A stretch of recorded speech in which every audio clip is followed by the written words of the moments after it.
Donc voilà, on vient de recharger donc la batterie, donc on va voir un petit peu l'installation de cette dernière. Bon bah classiquement hein, ça se passe en bas. L'ouverture ici, on voit d'ailleurs la fixation donc pour un trépied ou un monopode. L'ouverture bah, elle se fait simplement en poussant le clapet ici. Au clapet qui est solide, donc les plastiques semblent être assez robustes. Peut-être une petite faiblesse et encore même pas sûr. Non, ça a l'air d'être assez costaud au niveau de l'axe de fixation ici, donc pas de risque au niveau de la casse.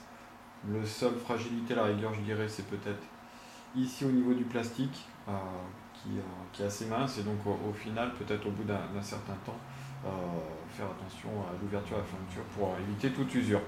Euh, on met tout de suite, donc on verra également qu'au niveau des cartes, on a elle accepte, enfin l'appareil accepte de la SD, donc 2 Go, de la SD haute capacité, donc qui peut aller jusqu'à 32 Go, peut également accepter de la très haute capacité, donc au-delà de 32 Go, tout ce qui est carte également multimédia card, donc MMC haute capacité, également les cartes Hi-Fi, donc pour des liaisons sans fil. Là pour l'instant on verra également, on part sur de la base SD puisque je n'ai que ça actuellement, sur de la base SD avec plusieurs types de cartes, de la simple, l'extrême 3 avec une capacité d'écriture jusqu'à 30 mégabits seconde. On verra si l'appareil gère d'ailleurs ceci, il n'y a rien de mentionné au niveau du guide. L'installation de la carte bah, se fait le plus simplement du monde. Tout simplement, on glisse ici. Voilà, simplement on écoute le petit clac pour locker la carte. La batterie, donc que l'on vient de faire recharger, bah, se place exactement de la même manière. Un petit arrêt à noter ici, un tout petit arrêt plastique qui sert simplement d'arrêt au niveau de la batterie. Peut-être également un petit point de fragilité ici, qu'on ne manquera pas de noter au niveau du compte rendu. On referme de la même manière l'appareil. Et donc ensuite, bah, tout se passe au-dessus et sur l'écran dans un premier temps, puisqu'on appuie sur le on et off. Voilà, il y a tout qui s'ouvre.